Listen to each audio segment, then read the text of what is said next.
On today's special PWHL edition of Locked On Wild, introducing the Minnesota Frost.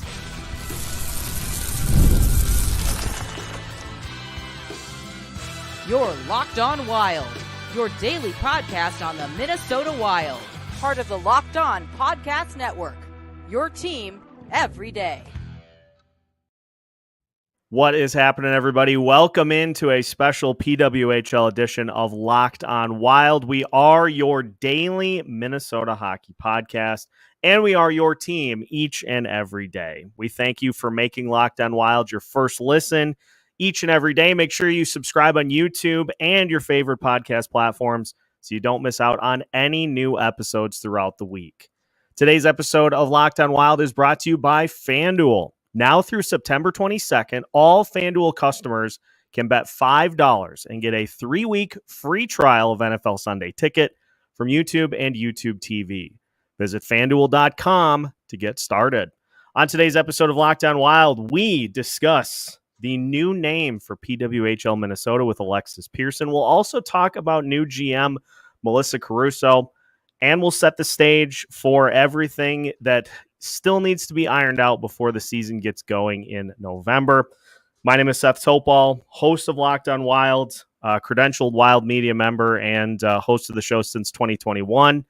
Bringing on a good friend of the show, Alexis Pearson, because for those that have already heard, and for those who haven't, Alexis will be helping us out with some PWHL coverage here this year. Very excited for that because we got a Walter Cup champion team that now has an official name. So, Alexis, let's just dive right in. What did you think of the Minnesota Frost being the now official name of the team? Well, first of all, thanks for having me. You know, I always love coming on your show, talking hockey, whether it's PWHL, Wild, and everything in between. Always a fun time getting to sit down and chat with you. So yeah, exciting day this at the start of this week as we finally got names for all these teams, which selfishly, I'm glad to not have to answer that question anymore of when are they getting names? When are they getting names? They now have names, so we can cross that off the checklist of things the league has been working on in this offseason. I've been scouring social media, seeing the reviews everyone's given to the names, the logos, and all of that jazz. And as usual, mixed opinions on everything, which is, I don't know if I've ever seen social media agree on something all at the same time ever in my life, nor will I probably ever see it. I personally really like the name. I love the nod to the Minnesota climate. I posted this on Instagram.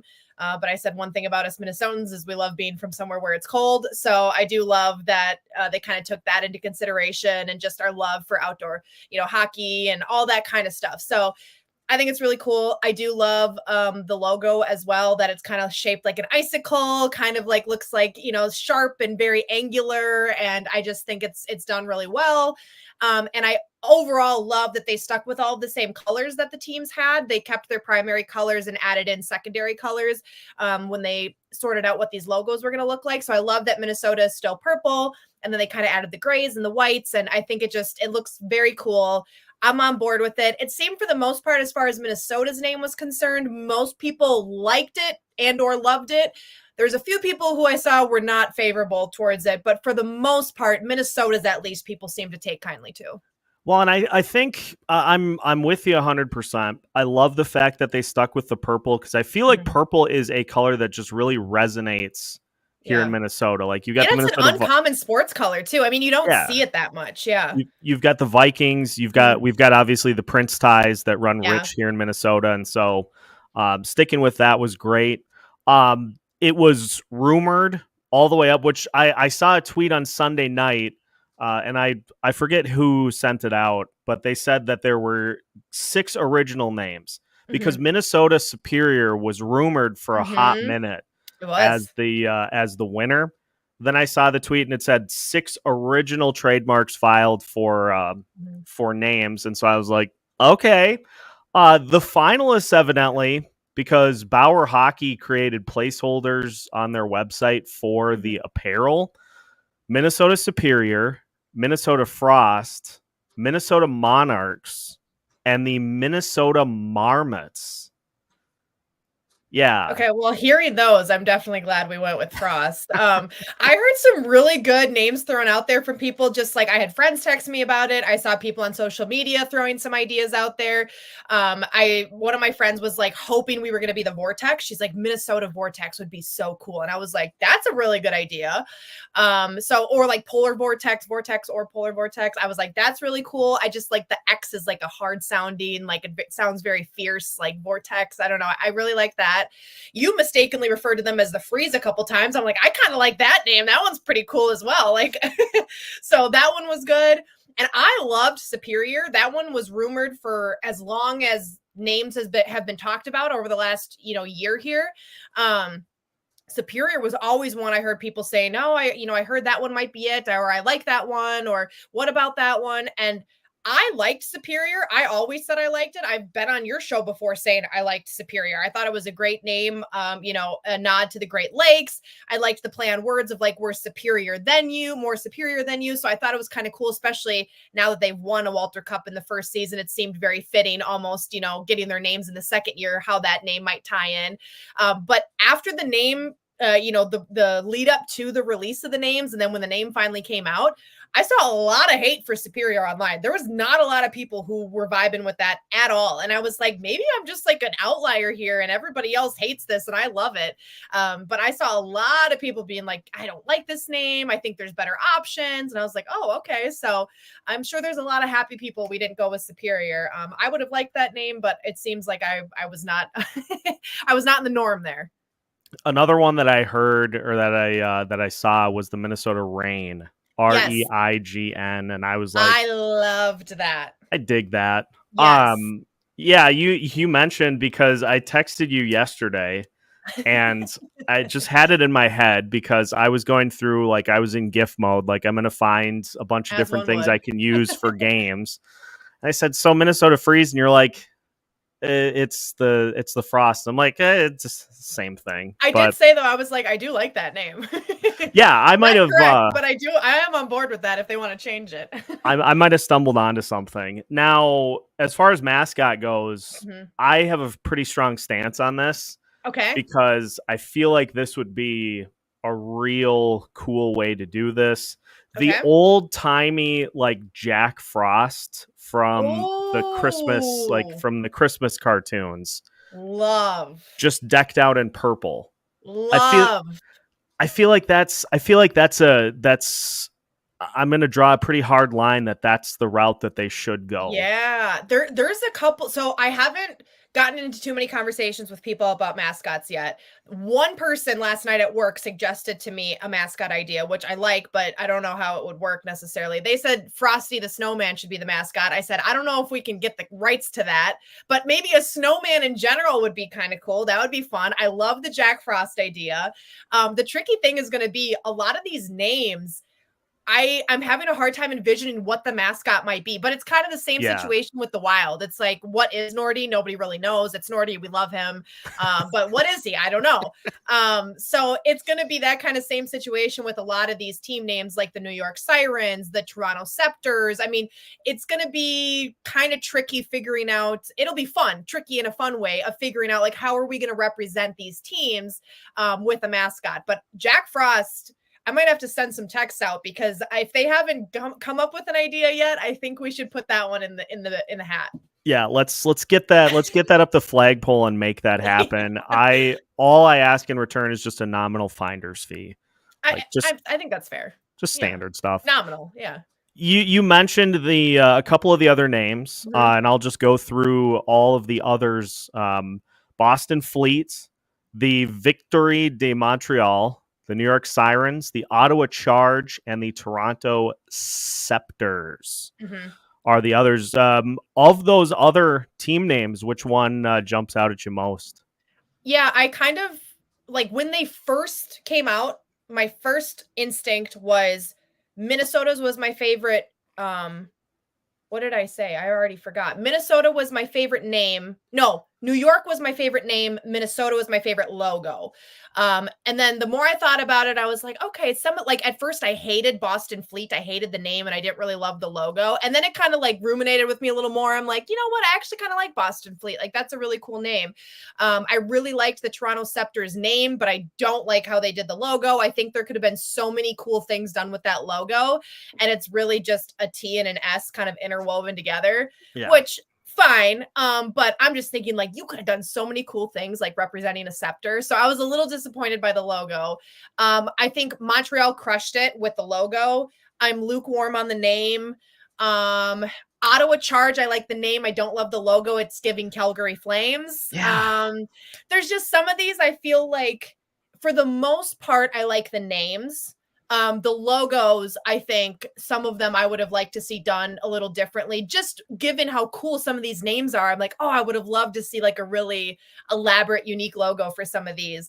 But overall, I would give it like, if we're rating the logos and the names combined and everything, I would give it like a solid like B+. Like there's really very few issues I have with some of them. And I like that they stuck with all of the traditional colors because the fans who went out of their way to go buy merch in the first season of this league now aren't going to have to be like, oh my God, like I can't wear my purple shirt anymore. Yeah. Like, I think that helps fans. And two, I think a lot of them are really unique colors. Like New York has that very cool kind of like teal color. I love Minnesota's purple. Toronto's, like baby bluish color is really nice. So I like that they stuck with all of their traditional colors. And it's just a relief to finally have names and logos for these teams. Yeah, it's nice to have that out of the way and taken care of so that now you can start building that brand identity with the team name, get that mascot going. And then I have time to try to separate freeze and frost so that I don't. You got a few more months before the season. You got time.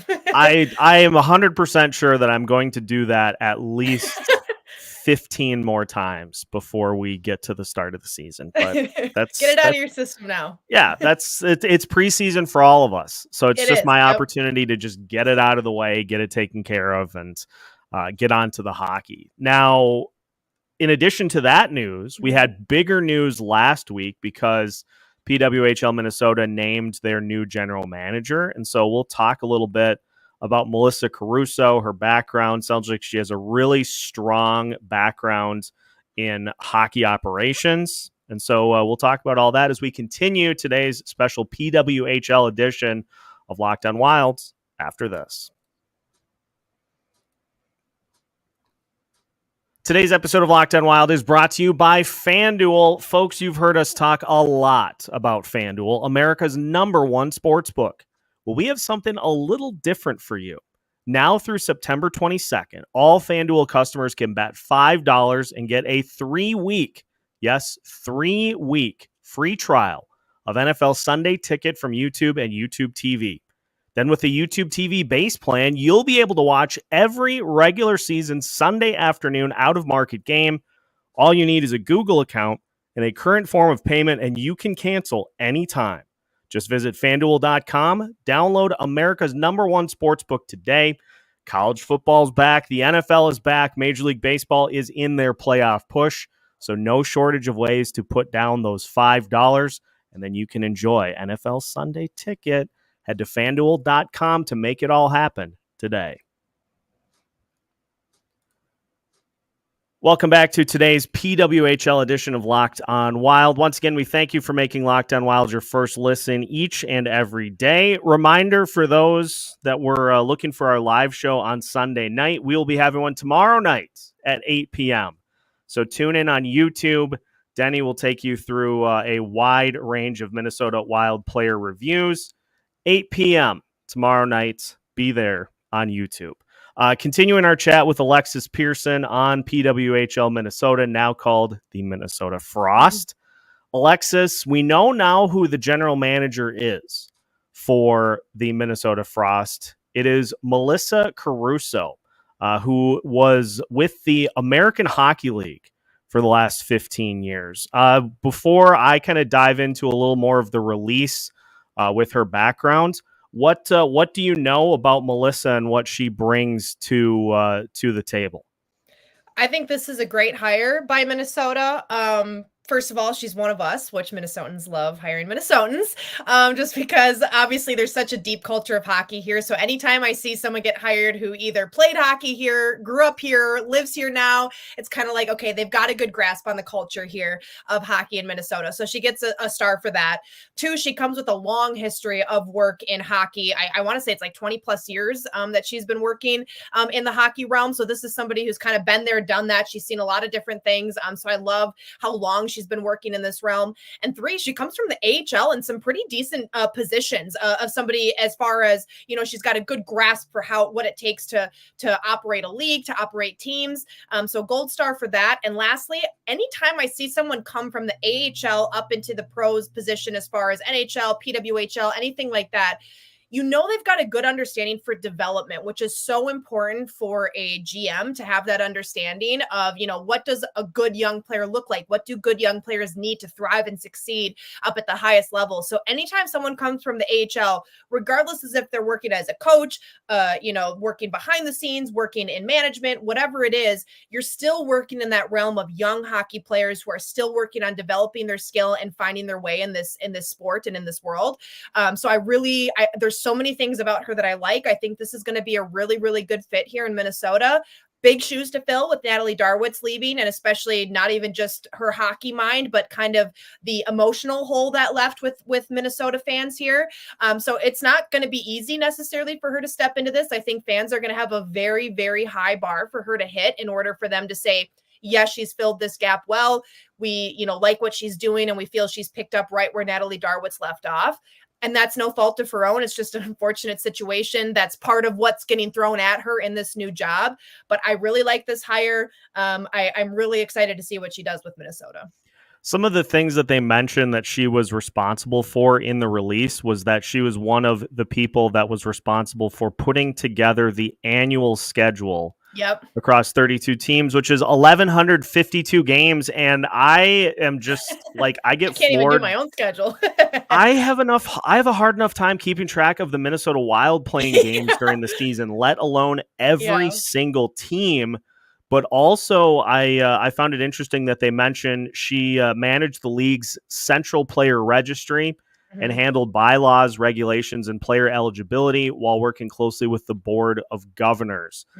And so a lot of oversights, a lot of kind of, which will be interesting because I think then, the big question that comes into my head is like, how will she work with Ken Klee? But it seems like she's bringing more of a, like you said, like a development side and more of a overseeing type role, which means that maybe Ken gets more of the putting the roster together type decisions. I don't know. That's going to be the $1 million question that everybody looks at as we get closer to this season starting.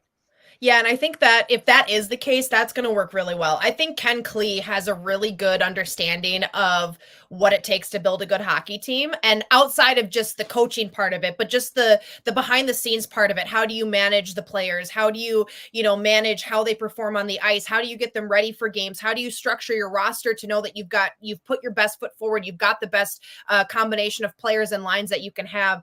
From what I've seen of what he's done with the team in the first year, I really trust he's got a good grasp on that. And this is somebody who played at the highest level. He played in the NHL. So he gets it from a player perspective, and he gets it from that coaching perspective and that kind of, behind the bench perspective. So if that's what Caruso is going to bring as far as, okay, I can work the logistical side of things. I've got a really good understanding for what it takes to kind of operate a league and look at that bigger picture.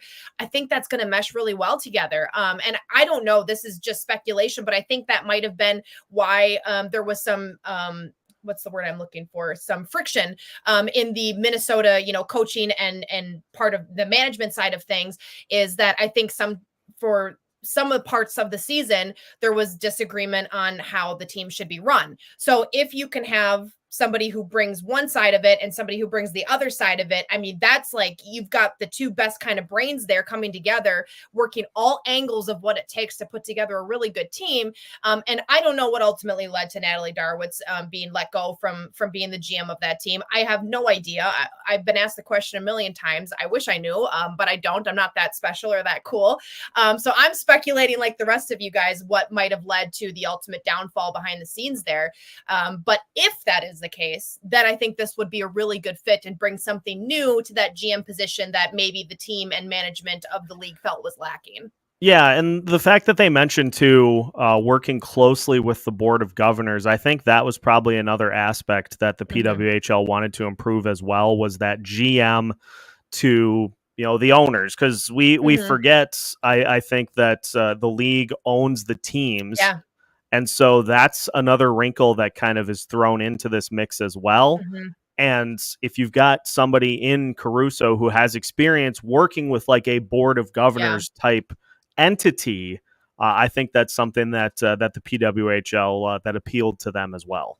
Absolutely. And I do agree with you 100%. I think that is something that's either slipped the minds of some of the fans or just was not known altogether by some people, that it is completely league run. There's no individual owner. So it wasn't like, it wasn't like Craig Leopold saying, all right, we're going to fire Bill Guerin. This was the league coming together saying something needs to change here. Whatever the reason for that was, or the discussions that went on behind the scenes that led to that, I don't know what they said and what happened and how it all unfolded. But this was a league decision. It wasn't Minnesota people saying, we need to make a change here. We don't like what's going on, or there's friction, or we don't like some of these decisions that were made.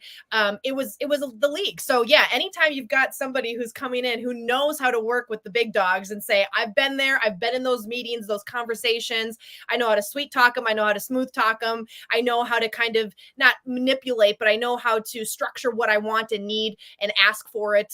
That's going to be a huge plus on both sides. It's going to benefit the league, it's going to benefit Minnesota as a team, because you've got a GM who knows how to manage those situations. So, and not to say Natalie Darwitz didn't, but this is somebody who's coming from a position where this was part of her everyday job. So yeah, it's definitely a big plus for somebody like Melissa Caruso to step into that role with that experience. Yep.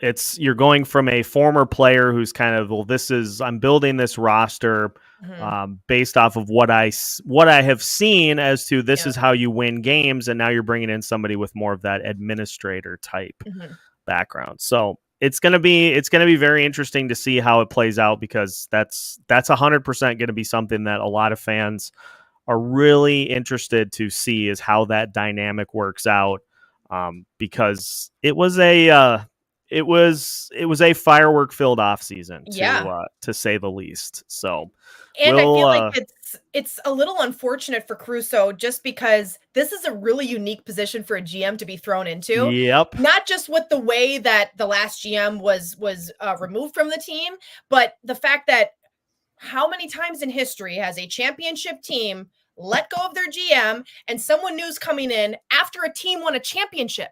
Normally there's some give there where it's like, the team had a tough year. We've had a tough couple of years. Things aren't working.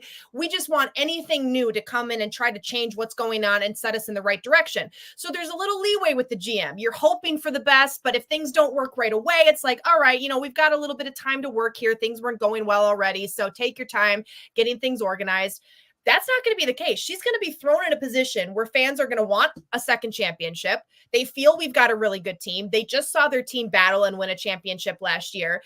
And now they're bringing in a new GM who they're going to expect to give them that same kind of result this year. So there's going to be less grace and forgiveness, I think, given to her, which, again, no fault of her own. It's really crappy that somebody's thrown into a position like that who is going to have new challenges, facing a new role, and then has to face kind of, the expectations of a fan base in a city that just saw their team win a championship. I mean, this is like super unusual territory for someone to be in the sports world. So I'm trying to remember that and saying, okay, this is going to be somebody in a new role. We'll see how this season goes. I really think this is going to be a season where, again, we see a lot of parity among the league. I think there's going to be a lot of good teams.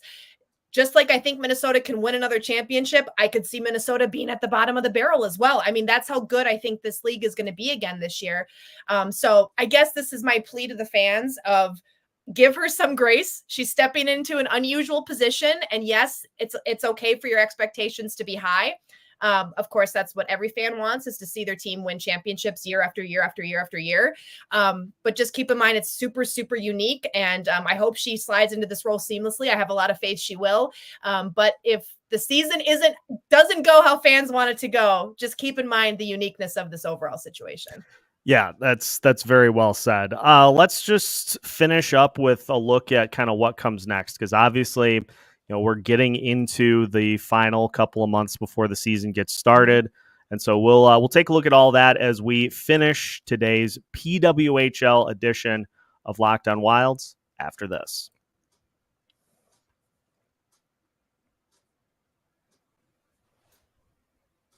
One final segment of today's episode of Locked On Wild, a PWHL-themed edition of Locked On Wild, as we take a look at the Minnesota Frost. Alexis Pearson joining us here today. And Alexis, let's turn the theme now to what's next. So we've got the name, we've got the GM. I would imagine there will be a schedule announcement here pretty soon for the league to kind of get us geared up for games in November. Yeah, so I'm waiting just like the rest of you. I know that they are aiming for a end of November start date for the season. Specifically, that Thanksgiving weekend is when they're hoping to get things kicked off. But the last I talked to my bosses on the end of things, which was mid-August, they were still finalizing the schedule, so they're still getting through that, everything there sorted out. And keep in mind, there's a couple teams who were playing at multiple venues before, and they're trying to kind of streamline everything and give everybody, one location to play, or making sure that where these teams are playing is most suitable for their fan base, for the players. So they're trying to get through all that. Minnesota was very lucky. We played at a fantastic venue all season long. We had fans show up all season long, but not every team had that same luxury of having a venue right in the heart of the city with fans coming night after night. So I know they're working on that. They're working on finalizing the schedule. There will be more games for every team this season. So that's another little thing thrown into the schedule that they're trying to sort through, is making sure that they get all those extra games accommodated. And then the other big thing I know that they're working on, and I don't know how much I can say about it, so I'll keep it brief, but last year they did some neutral site games that went really, really well. They want to try to lean into that this year as well. So I know they're working on making sure that they can make that happen in whatever capacity that they're able to. So a lot of things they're still sorting through with the schedule, but I would assume we see one come out, I would say, within the month here. I mean, I know we're already about a week or so into September, but with the end of November start date they're aiming for, I would assume we see one within the month here.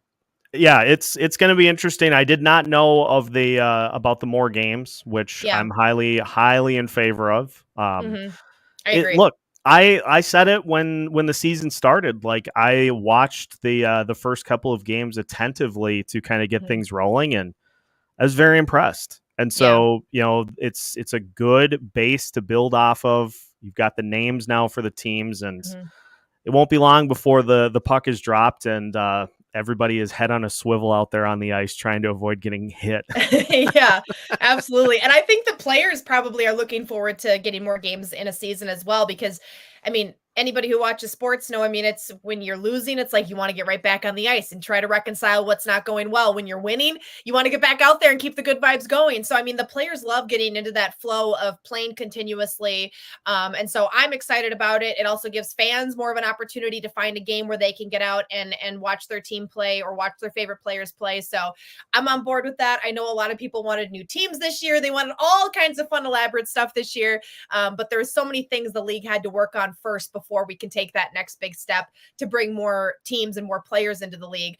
So this is one way to get more hockey out there, is add a few more games onto the schedule, which they did move forward with. Well, that's the tough balancing act too, and as somebody who creates content on a daily basis, like, and you know this too with your background in podcasting as well, you always are trying to walk that tightrope of, like, do you release too much at once? Yep. And then you deal with having to, let's say you've got 6 different things that you want to add to what you're already doing. If you release all 6 of them at once, then from that moment on, that is the expectation. Yep. And it's like you try to get it into your regular life as much as you can, but sometimes stuff kind of falls on the back burner. And so that's where you say, okay, we got 6 things that we really, really want to do. Let's focus on 1 or 2 of them right away. Get those in, in this case, the names, the logos. Let's get that done. We still can do all these other things if we want to down the line.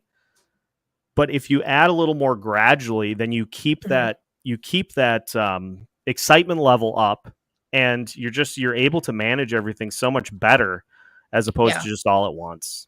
Absolutely. I mean, it would be like starting a business and within the first year opening 10 new locations across the country. You wouldn't do that even if things were going well, right? I mean, you got to kind of work through the kinks at the start of what you're doing and figure out what's working, what isn't. And again, even if everything's going the way you hoped it would and you're making money and you're making progress and people know about your company and your business and what you're doing, you still can't do it all at once. So this is the league's way of taking those steps, getting the team names, getting the logos, which of course is going to lead to new jerseys and new merchandise.